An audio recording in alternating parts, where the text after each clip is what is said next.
Hey crew, it's Ben, and I'm back with some more Socrates. Today we're going to be diving into a brand new work of Plato. We will be doing Crito today. But first we're going to start off here because we're going to give credit where credit is due. This is the fruit of the work of Mr. David Haran through the support of the Foundation for Platonic Studies. It is open sourced, everybody is free to use it. You should definitely go back to the resource that is linked down below and show support if you are able to them so that they can continue this type of work for us. And now we are going to jump into Crito. I wanted to do this one because it is the summation of what we went through in Apology, right? In Apology, he was tried and convicted. And this is his time in prison right before his execution. And it's a very important study because it gets into self responsibility. This is a really good example of that. And it's an interesting note coming from who it's coming from. Remember, Socrates is a man who would have been heavily medicated in our day. He would have been frowned upon in our day for his morals to a large degree, but he was merely trying to impart wisdom, and that was separate from his sexual proclivities. But it's important to note that he takes responsibility and how he takes responsibility in this dialogue. I'm going to be jumping many of the other dialogues, and we'll be going straight into Republic after this one, but I wanted to get this one in before Republic. So there's only two people in this, that is Socrates and Crito, right? And Socrates is in prison awaiting his execution, and Crito is there when he wakes up. Why have you arrived at this hour, Crito? Isn't it still early? It certainly is. What time is it then? Just before dawn. I am surprised I'm surprised the prison guard was willing to answer the door for you. Oh, he knows me well at this stage, Socrates, because I visit the place so often, and what's more, I've done him a favor. Did you arrive just now or some time ago? Quite some time ago. Then why didn't you wake me immediately instead of sitting there in silence? No, by Zeus, I wouldn't do that. I only wish I were not so sleepless and so troubled myself, but I'm also amazed at you. When I notice how sweetly you sleep, and I deliberately refrain from waking you so that you might pass the time as pleasantly as possible. And on many previous occasions, all through your life, I have noted your happy disposition, especially now that I see how easily and calmly you're bearing your present misfortune. Actually, Crito, it would be most odd at my age to be troubled because I now had to die.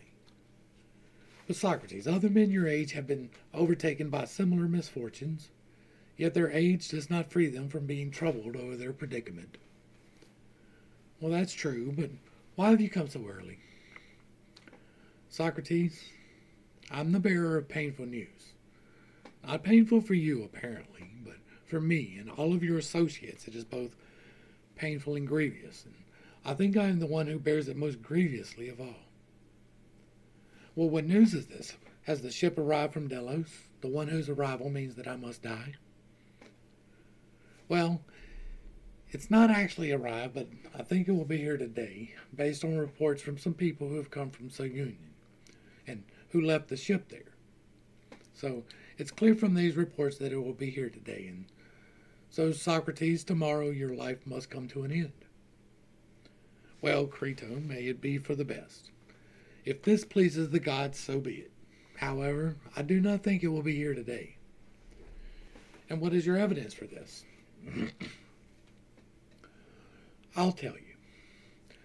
Presumably, I am to die the day after the ship arrives. That's what the authorities say in any case. Well, I do not think it will be here today, but tomorrow. My evidence is a dream I had a little earlier during the night, perhaps when you decided not to wake me. What was the dream? I thought that a noble and beautiful woman wearing a white robe approached me, called out and said, Socrates, on the third day thou shalt reach fertile Pythia. What a strange dream, Socrates. Well, now, Crito, it seems clear enough to me, anyway. It seems all too clear, but, dearest Socrates, even at this stage heed me and save yourself.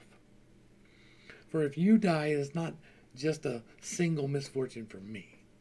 No, quite apart from being deprived of a friend, the like of whom I shall never find again. Many people who do not know you and me at all well will think that I did not care enough to spend some money to save you. And what reputation could be more disgraceful than this? A reputation for setting higher value on money than on friends. For most people will not believe that you yourself were unwilling to leave this place, although we were willing to help. But bless you, Crito, why does popular opinion concern you so much? The best people, whose opinions are more worthy of consideration, will believe that we acted exactly as we should have acted. But Socrates, surely you can see that it is indeed necessary to care about popular opinion. The very situation we are in now demonstrates that. If someone is discredited in their eyes, the multitude can do great harm, not only on the smallest of scales, but well nigh the greatest harm of all. I really wish the multitude were able to do the greatest harm, Crito, so that they might also be able to do the greatest good, and all would be well. As it is, they are not able to do either, for they cannot make someone either wise or foolish, and they do whatever occurs to them. Let's accept all that, Socrates, but just tell me, if you escape from here, are you concerned for me and for your other associates? In the case the informers make trouble for us and we have to forfeit all our property or incur a large fine or suffer some worse fate at their hands. For if you are afraid of any such outcome, bid it farewell. For it is only right that we run these risks for you, and even greater risk if necessary. So heed me and just do as I say. Yes, I am concerned about this, Crito, and much else besides. Then don't be afraid. In fact, the people who can save you and get you out of here are not looking for a lot of money. Besides, you see, don't you, that these informers are so easily bought that we wouldn't need to spend much money on them either. My own funds are at your disposal, and I believe they're adequate. What's more, if you're concerned about me and don't believe that you should spend my money, there are friends here from abroad willing to spend theirs. One of them, Simmias the Theban, has brought sufficient money for this very purpose. Sebes too is ready, and very many others. So, as I say, don't give up on saving yourself for fear of these issues. Nor should what you said in court present a difficulty for you, that you would not know what to do with yourself if you went into exile. For there are lots of places where they will welcome you wherever you go. And if you want to go to Thessaly, I have friends there who will make much of you and provide you with protection, so that you are not bothered by any of the Thessalians. What's more, Socrates, I don't even think that what you're attempting is right. Betraying yourself when you could save yourself, determined to bring upon yourself the sort of thing your enemies would be keen on in their determination to destroy you. As well as this, I also think you are betraying your own sons by going off and abandoning them, when you could rear them and educate them. For all you care, they will meet whatever fate they meet, and they will quite likely meet the sort of fate that usually befalls orphans in these situations. In fact, one should either not beget children at all, or else face the difficulties of rearing and educating them. And I think you are choosing the easy way out, when you should choose whatever a good and courageous man would choose, especially when you spend your entire life speaking of concern for excellence. So, I am ashamed both on your behalf and on behalf of ourselves, your associates, This entire situation in which you were involved may seem to have developed because of some cowardice on our part. The fact that the action went to court when it was possible that it not go to court. How the trial of the action itself unfolded. And to cap it all, as the most absurd aspect of the matter, people will think that an opportunity escaped us due to our own baseness and cowardice. Since we did not save you, nor did you save yourself, when we were well able to do so, if we were of any use at all. So, beware Socrates, in case these matters bring not just evil upon yourself and others, but disgrace too. So, make your decision. No, the time for making decisions is past. Decide. There's only one decision. Yes, everything must happen this very night, and if we delay any longer, it won't be possible. So, heed me, Socrates. You must do exactly as I say. Crito, my friend, your eagerness would be very worthy if it had right on its side. But if not, then, the greater the eagerness, the greater the problem. Now, we need to consider whether we should adopt this course of action or not, as I am, now and always, the sort of person who heeds nothing else but the reasoning that, on reflection, appears best to me. So I cannot now cast aside the reasoned arguments I stated before because of what has just happened to me? No, they seem much the same, and I honor and respect the same principles as before. And if we have no better arguments to offer at the moment, then rest assured I shall not go along with your plan. Not even if the power of the populace scares us like children to an even greater extent than now, by threatening either imprisonment, execution, or confiscation of property. So, how may we consider the issues in the most balanced way? What if we first take up the arguments you proposed in relation to opinions? Were we right or were we not? When we said on many occasions that we should pay attention to some opinions, but not to others, or were we right before I was condemned to death, but it has now become quite evident that this was said idly, for the sake of argument, and was, in truth, childish nonsense? And I am eager to consider, along with you, Crito, whether the argument appears in a different light, since this happened to me, or remains the same, whether we should bid it farewell, or heed it. It used often to be said, I believe, by those of us who thought they had a point, that, as I have just said, some opinions that people arrive at should be valued highly, and others not. By the gods, Crito, don't you think this is a fair statement? For you, humanly speaking, are not expected to die tomorrow, and the present situation should not unhinge you. So think about this. Don't you think it is enough to say that we should not respect all the opinions of mankind, but some only, and not others, and not the opinions of all people, but of some people, and of not others? What do you say? Is it right to say this? It is right. Shouldn't we respect the worthy opinions and not the bad ones?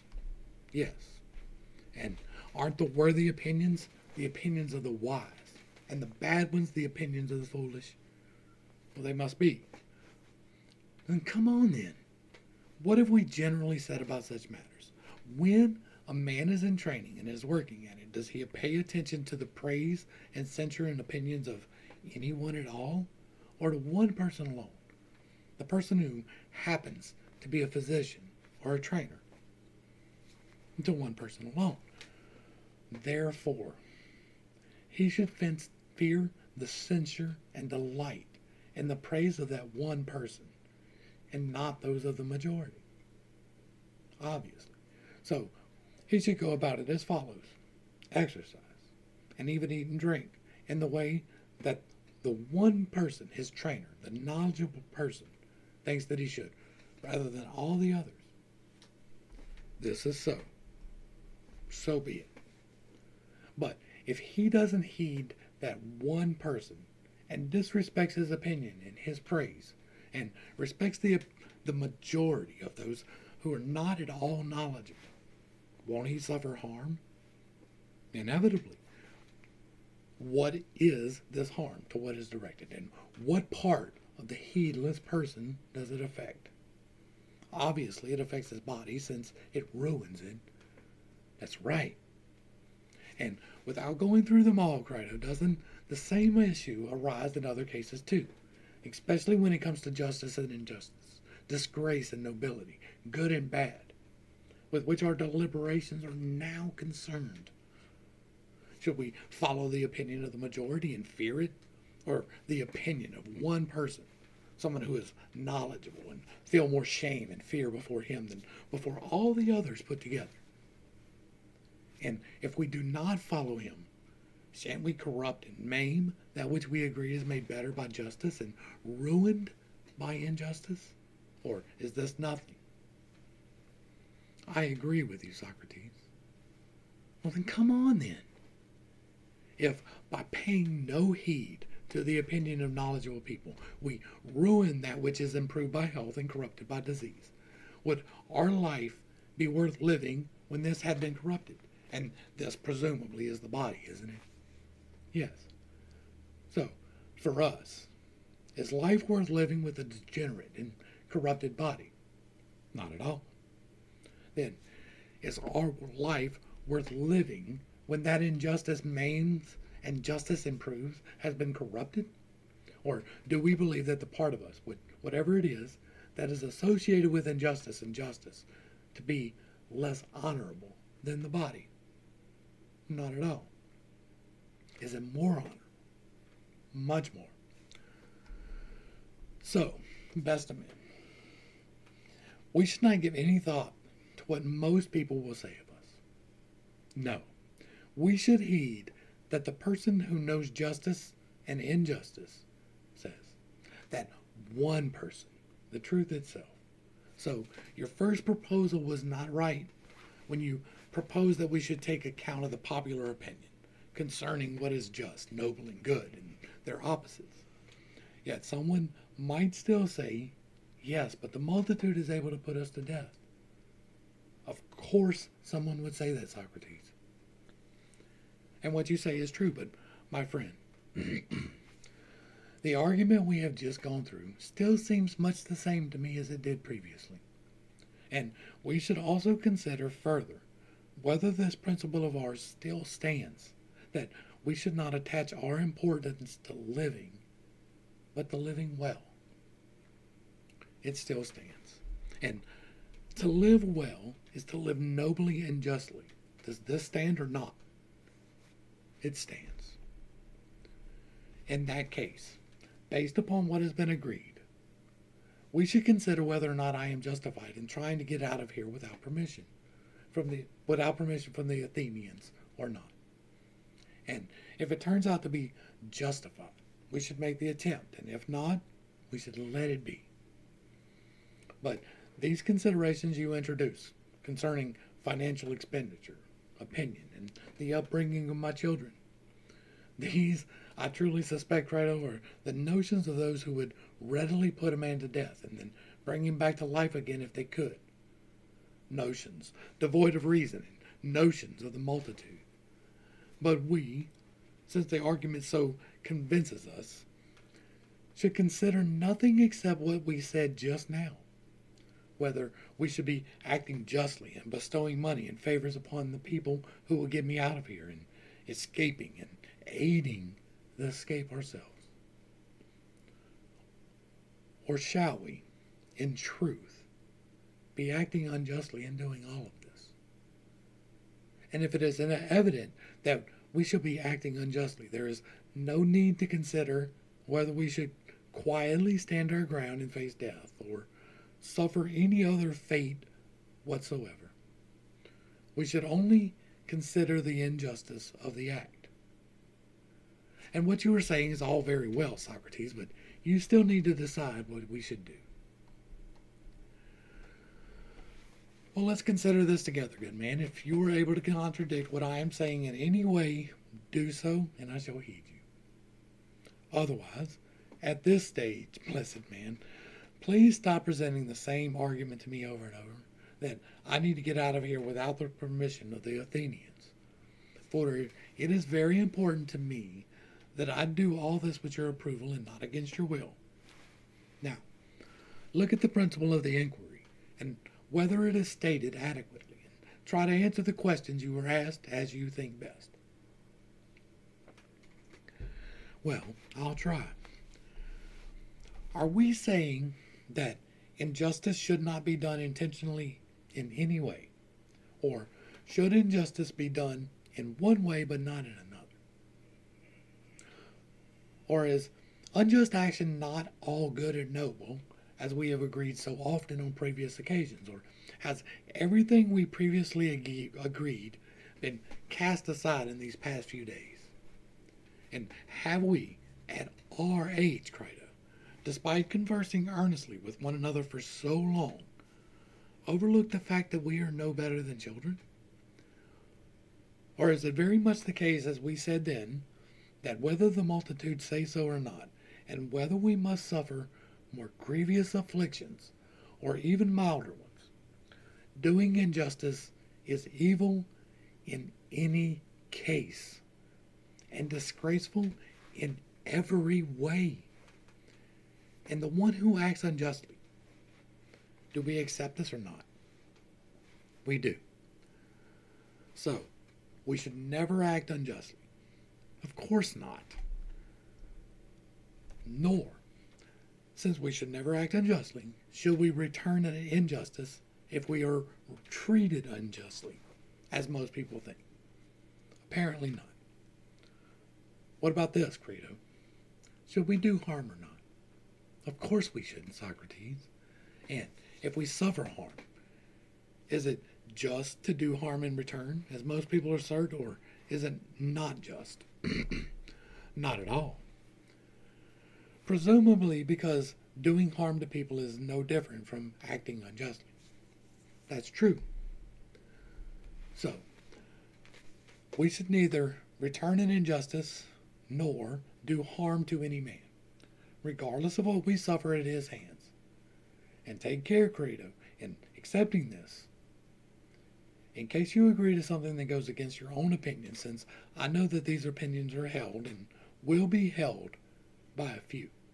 Now, there is no common counsel between those who hold this view and those who do not, and they must, of necessity, despise one another when they see one another's decisions. So, you too should consider very carefully whether you share this view and agree with it, and we should begin our deliberations from this. If it is never right to do injustice, or to return an injustice, or to defend yourself from suffering harm by doing harm in return, or do you dissent and you do not share this principle? I have long held this view, and I still do now, but if you hold a different one, speak and explain it. However, if you stand by what we agreed earlier, here what follows. Well, I stand by it and I agree with you, so speak on. Then the next thing I say, or rather ask, is should a person do whatever he agrees with someone to do, provided it is just, or should he cheat him? He should do it. Then look at the matter based on these principles. In leaving this place without having convinced the city, are we doing harm even to those we should harm least of all? Or, if we are not doing harm, are we abiding by our agreements since they are just? I can't answer your question, Socrates, because I do not understand it. Well, consider this. Suppose I was about to run away, or call it what you will, and the laws of the city and the community were to arrive and stand before us and ask, tell me, Socrates, what are you intending to do? Do you have anything else in mind for your part than to destroy us, the laws, and the entire city too, by your plan of action? Or do you think any city can exist and not be overthrown when its just enactments have no force and are rendered ineffective by private citizens, and set it not. What answer could we give, Crito, to these questions and others like them? Someone, especially a rhetorician, may have a lot to say about the subversion of the law whereby judgments once delivered stand supreme, or shall we reply that the city did us an injustice and did not decide the case aright? Shall we say this or something else? This by Socrates. Why, Zeus by Socrates. Well, what if the laws were to reply? Socrates, was this also agreed between yourselves and ourselves, or did you agree to abide by the judgments the city pronounced? Now, if I were surprised that they asked this, they would probably say, Socrates, don't be surprised at the question, just answer it, since you make such a habit of asking and answering questions. Come on, are you attempting to destroy ourselves and our city? On what grounds? Firstly, we didn't bring you to birth, since through us your father married your mother and begot us. So tell us, do you find any fault in those of us who are the laws concerning marriage, because they are unsound? I find no fault, would be my reply.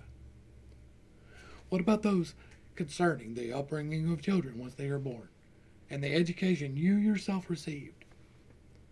Or did those of us who are established for this purpose not issue good instructions when they directed your father to educate you in music and gymnastics? They were good, I would say, so be it, since you were begotten, reared, and educated in this way. Can you say firstly that you are not our offspring and our servant? You, yourself, and your ancestors. And if this is the case, do you think that justice between you and us is on an equal basis, and that you were justified in retaliating against anything we said about doing to you? You did not have such equality towards your father or your master, if you had one, so that you could retaliate against whatever might be done to you, either by responding to any harsh words, striking back when struck, or doing anything else of the sort. So do you think this will be permitted toward your homeland in the laws, so that if we set about destroying you because we think it is just to do so, you may also set about destroying us, the laws, and your homeland, so that to the best of your ability, and may claim that you were justified in doing so, you, a man who truly cares so much about excellence? Or have you, as wise as you are, overlooked the following facts? That your homeland is more worthy of respect than your mother or father or all of your other ancestors, and is more august and sacred and more exalted in status in the eyes of the gods and of men of intelligence, that when your homeland is angry, she should be revered, obeyed, and assuaged, even more than an angry father, and you should either persuade her otherwise, or do as she commands, and suffer in silence if she prescribes any sufferings by being beaten or imprisoned. That if she sends you to war to be wounded or slain, this is what you must do. For justice consists in this, and you must not surrender or withdraw or desert your post. That in war, in a courtroom, or anywhere else, you must do what your city and your homeland commands, or else persuade her as to where justice lies, that it is unholy to use force against your father or mother, but much more so against your homeland? What will be our reply to all of this, Crito? Are the laws speaking the truth or not? I think so.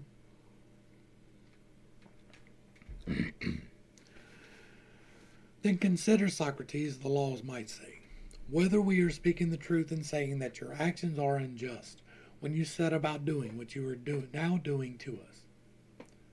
For although we begot you, nurtured you, educated you, gave you a share of all the benefits we could to yourself and all your fellow citizens, we nevertheless make an open declaration. We give permission, allowing any Athenian who wishes to take what is his and go wherever he wishes, if he is displeased with us.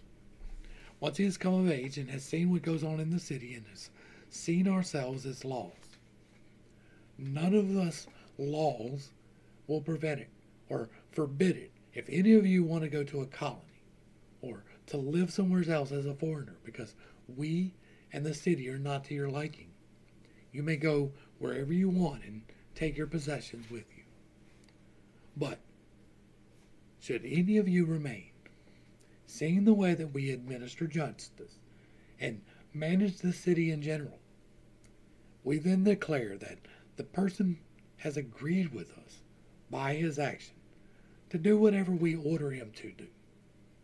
And we maintain that anyone who disobeys commits a threefold injustice. He disobeys us, we who begot him. He disobeys us, we who nurtured him. And having agreed to obey us, he neither obeys us nor persuades us otherwise if we are not acting aright. Even though we lay the options before him and do not issue rough commands to do what we tell him. No, we offer two alternatives. Either do as we say or persuade us otherwise. But he does neither of these. Well, Socrates, we declare that if you do what you have in mind, you will be just as open to these allegations as any other Athenian. More so, in fact. And if I were to ask why is that, they would probably rebuke me, quite justifiably saying that I, more so than any Athenian, have accepted this agreement with them. For they would declare, Socrates, we have strong evidence that you are fond of us and of the city.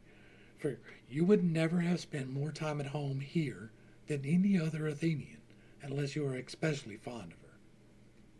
Indeed, you have neither yet left the city to go to a festival except once to the Isthmus, nor did you go anywhere else except on military service, nor have you ever made any other journey abroad like other Athenians. Nor have you been taken with a desire to know about any another city or any different laws. No, we were good enough for you, and so was our city. You chose us, and you agreed to live under us as a citizen, and with such eagerness that you even begot your children here. So much did the city please you. And even at the trial itself, you could have proposed exile as a penalty if you wanted to. And you would have then had the city's permission to do what you're now trying to do against her will. At the time, you made out that you would not be troubled if you had to die, and said you would choose death before exile. But now you are neither ashamed at your own words, nor do you show any respect for us, the laws. In any attempt to destroy us, you are doing what the basest slave might do, trying to run away, contrary to the contracts and agreements under which you contracted us to live as a citizen. So, answer this question for us first. Are we speaking the truth when we declare that you have agreed by your actions, if not by your words, to live as a citizen in accordance with us, or is this not true? What shall we say to this, Crito? Shall we do something else, or shall we agree? We must agree, Socrates. In that case, they might say, are you not contravening your contracts and agreements with us? You were not forced or deceived into agreeing, nor were you compelled to decide in a hurry. No, you had 70 years during which you could have departed, if we were not to your liking, or if the agreements seemed unjust to you. But you did not prefer either Sparta or Crete, whom you have often declared to be well regulated, or any other Greek city, or any barbarian city either. Instead, you spent less time outside of the city than the lame, the blind, and the other disabled folk. So you, more so than your fellow Athenians, are pleased with the city, and obviously with us, the laws. For who would be pleased with a city devoid of the laws? And now, will you not abide by your agreements? You, you will if you heed us, Socrates, and you won't become a laughingstock by leaving the city. Yes, indeed. Consider what good you will do to yourself or any of your own associates if you contravene these agreements or fall foul of them in any respect. Indeed, it is quite obvious that your associates themselves also run the risk of exile, losing their status in the city or confiscation of their property. But taking your own case first, if you go to a nearby city such as Thebes or Megara, both of which are well regulated, you will arrive there as an enemy to their constitution, Socrates. And anyone there who cares for their own city will view you with suspicion, regarding you as a subverter of their laws. And you will confirm the opinion of the jurors and make it seem that they decided the case correctly.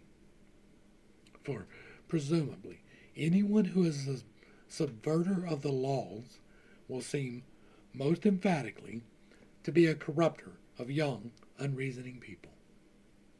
But what if you avoid the well-regulated cities and the men who are most orderly? But if you do this, will you have any reason to live on? Or will you associate with these people and, without any shame, discuss what propositions, Socrates? The same ones you discuss here? That excellence and justice, regulations and the laws, are the utmost value to people? And don't you think the conduct of Socrates will appear unseemly? You should think so. Will you then keep away from these places and instead go to Thessaly, to Crito's friends, where there is indeed plenty of disorder and unrestrained behavior, and they will probably be delighted to hear you tell of the comical way you ran away from prison, having put on some disguise, or wearing the leather garment of a peasant, or the sort of thing that runaways are usually dressed in, or how you changed your own appearance. But no one will mention the fact that, as an old man, probably without much of his life remaining, you had such a greedy desire for life that you dared transgress the most important laws. Perhaps not if you don't upset someone, but if you do, you will hear much that is unworthy of yourself. So you will live on, the fawning slave of everyone, doing what? Eating your fill in Thessaly, having traveled all that way for dinner. And what will come of those arguments about justice and excellence in general? Well then, do you want to live on for the sake of your children so that you can rear them and educate them? What about this? And once you have brought them to Thessaly, will you rear them, educate them, and make exiles of them so that they may share this advantage too? Or, if you don't do this and they are brought up here while you're still alive, will they be better brought up and educated when you are not with them? In fact, these associates of yours will care for your children. Is it the case that if you go off to Thessaly, they will care for them, but if you go off to Hades, they will not care for them? If indeed any of those who claim to be associates of yours are of any use at all, you must believe they will care for them. And so, Socrates, heed us, we who reared you, and do not reckon children, or life, or anything else to be more important than justice, so that when you arrive in Hades, you will be able to say all this in your own defense to those who rule there. For even here, if you do not do this, it will not prove better, more just, or more holy, either for you or any of those who belong to you. Nor will it be better when you arrive there. Rather, as matters stand, if you depart this world, you depart unjustly, treated by your fellow men and not by us, the laws. But if you escape, having returned injustice for injustice, and evil for evil, in such a disgraceful manner, contravening your own agreements and contracts with ourselves, and inflicting harm upon those you should harm least yourself, your friends, your homeland, and us, then we will be angry with you while you're alive, and in the next world, our brothers, the laws in Hades, will not receive you graciously, knowing that you also undertook to destroy us as best you could. So, do not heed Crito, and do not do what he says. Do what we say. So take note, dear friend Crito, these are the words I seem to be hearing, just as the frenzied dancers seem to be hearing the pipes. And at the very sound of these words is reverberating within me, and makes me incapable of hearing anything else. Mark my words, then. If you say anything contrary to the views I now hold, you will speak in vain. Nevertheless, if you think it will achieve anything, speak. No, Socrates, I have nothing to say. Well then, Crito, let it be, and let's act accordingly, since this is the way God leads us. This was a man arguing for his own death. He argued for his life in the argument.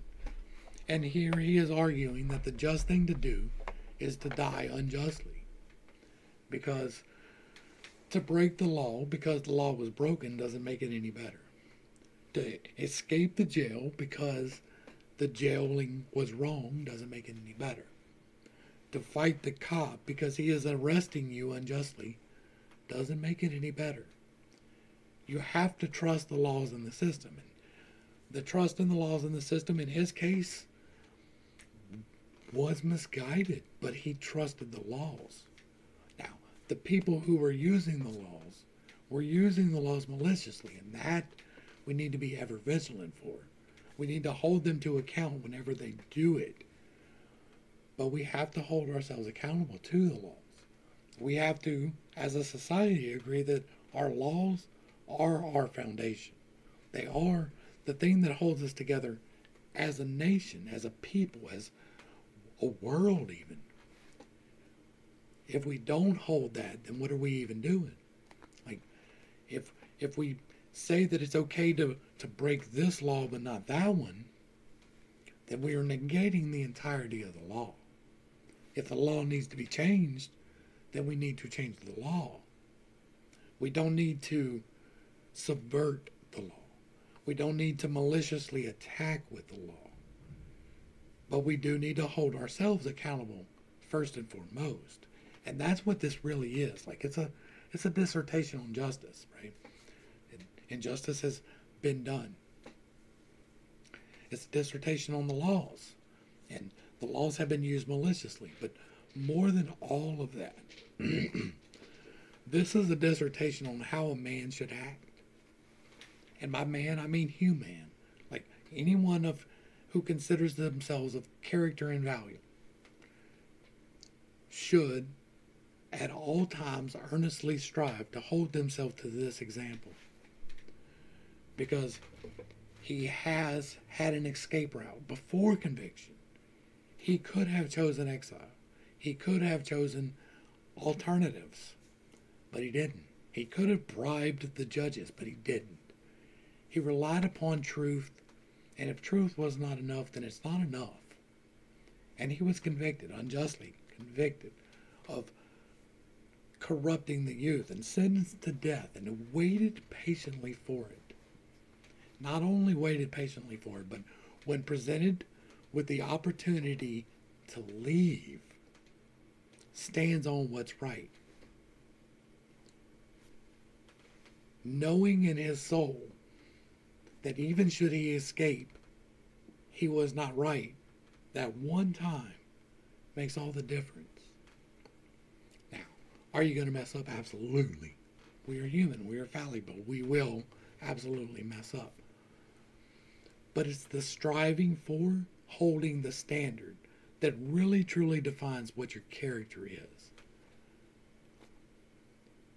You should reflect on whether you would have the strength for this, because there may come a time when this is thrust upon you, where you either have to stand here now for this